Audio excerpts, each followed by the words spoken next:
Denise McGriff made history last week, being the first person of color to be elected mayor of Oregon City. She's also a key figure in the future of Oregon City as it looks to revitalize its downtown and improve public access to the scenic Willamette Falls.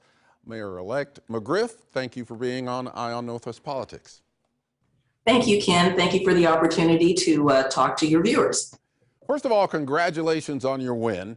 And what does it mean for you to be the first person of color, the first African-American to be mayor of Oregon City?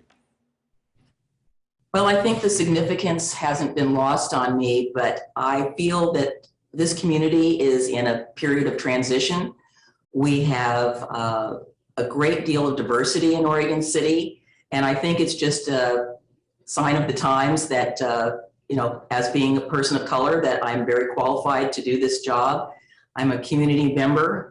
My background is in community activities and community-based participation. So I think it's just all part of the bigger picture. I just wish that my parents were still here to witness this. They would be so happy and very proud. Willamette Falls between Oregon City and West Linn, that's the second largest waterfall by volume in the U.S. after Niagara Falls. Now, for years now, the city has been working on a project called the Willamette Falls Legacy Project with other stakeholders. Where does that stand now? Well, we continue to work very diligently with the Confederated Tribes of the Grand Ronde and the other partners in the process of implementing our master plan. We know that the Grand Ronde has some alternate plans, and we are very, very excited and interested in working with them and seeing what those are and how they match up with the original master plan. As you know, Ken, the process to develop the master plan involved hundreds and hundreds of stakeholders over our region, and we had probably one of the best citizen participation efforts ever in the region to create that master plan. So we really want to make sure that we satisfy all of the parties, and the Grand Ronde obviously is integral to making all that happen. We're very happy to continue to work with them. They're a great partner, and we just look forward to moving this project forward.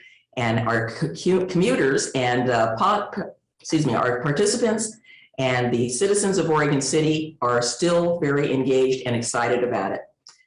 That's basically where we are right now. The Confederated Tribes of Grand Ronde do own the old Blue Heron paper mill. That's a critical part of the plan to develop that part of Oregon City. But they recently pulled out of the Willamette Falls Legacy Project and the Willamette Falls Trust. We had Tribal Chair Cheryl Kennedy on this program last week, and here's one reason why she says the Confederated Tribes pulled out. The effort seemed to be more on, we want to have say over what the Confederated Tribes of Grand Ronde wants to build on their property.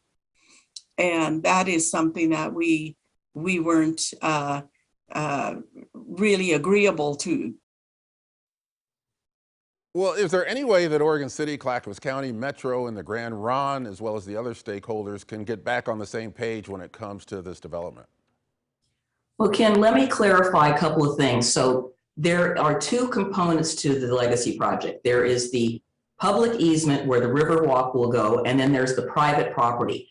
We are not in a position, nor are the partners in a position, to tell the Grand Ronde what it is that they need to do on that property. The master plan involves the public section of that particular piece of property, and that's what we are focused on.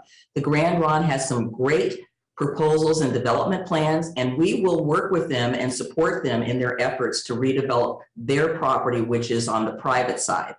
So there's been some confusion about the project.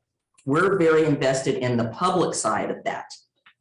All right, and you will have to work with them to marry those ideas together, I'm sure. Yes, we will, and we're very confident that will happen. Much has been made of the issues at Clackamas County elections. Even in your race, the pamphlets initially sent out to voters were incorrect.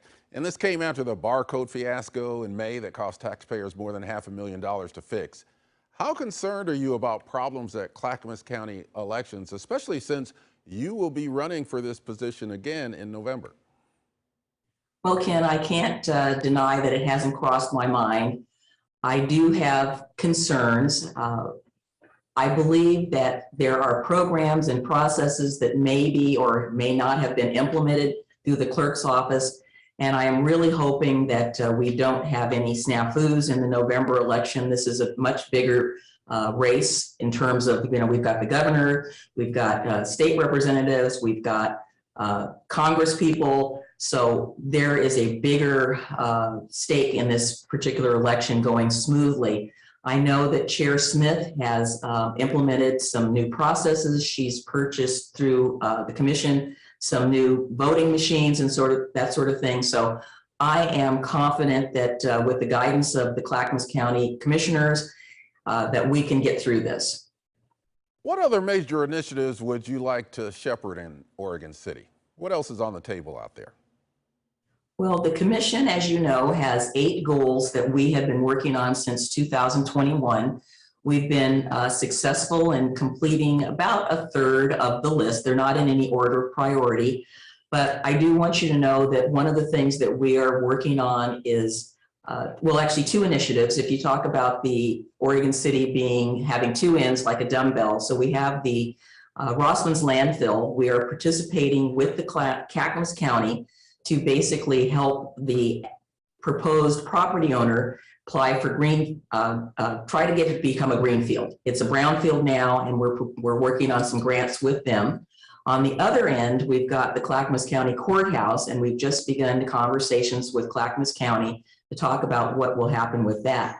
So between those 2 big projects, we're looking at the quiet zone getting implemented, and we're going to be working very hard with Union Pacific to get that done. And that will help create opportunities downtown for residential on the upper stories. The other thing we have done is that we've provided a great deal of business support. I'm not sure you're aware, but during the COVID situation, we provided direct assistance to our local businesses. And we are also working on a micro grant right now through Clackamas Federal Credit Union that will help businesses who are in the entrepreneurial stage basically get a leg up and get their businesses up and running. And I think those types of partnerships are things that the commission and I are really engaged in and really want to support. Our economic development department has been working very hard to move the needle forward and let our business community know that we are there to support them and that we have programs and opportunities that will move their businesses forward. Oregon City Mayor Denise McGriff, Mayor-elect Denise McGriff, thank you for joining me on Eye on Northwest Politics. Your election will be certified soon, though. Thank you, Ken, and thank you so much for the opportunity to focus on Oregon City and highlight our opportunities.